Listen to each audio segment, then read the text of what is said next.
आज चाहिँ म ब्ल्याक वाटर रिसोर्ट यो लसुने आइपुगेको छु। यहाँको केही दृश्यहरू तपाईहरुलाई देखाउँदैछु। एकदमै राम्रो दृश्य देख्न सकिन्छ यहाँनिर। यो चाहिँ रिसोर्ट हो अनि यहाँनिर हामी डमर मामासँगमा आएको छु। बसन्तपुरदेखि लगभग 8 किलोमिटर यता छ यो। म्याङ्लुङदेखि लगभग 15 किलोमिटर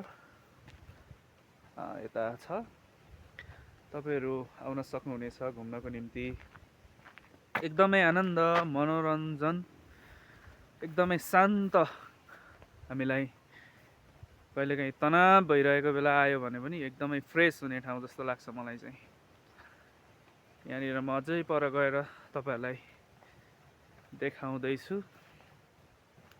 हेर्न सक्नुहुन्छ पछाडि देख्दै गरेको यो दुईटा चाहिँ रिसोर्टको भवनहरू हो। अनि अलि माथि चाहिँ ट्राउट माछा फर्म पनि रहेको जानकारी हामीलाई यहाँको ओनरले दिँदै हुनुहुन्थ्यो। हेर्न सक्नुहुन्छ ब्ल्याक वाटर रिसोर्ट लसुने एकदमै मजा लाग्दो छ।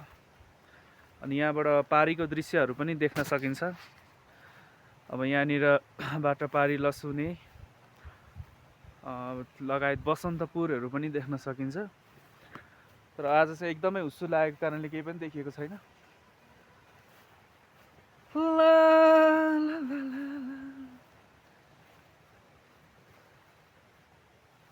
हे येशू मेरो एउटै छ चाहना आउनु हो।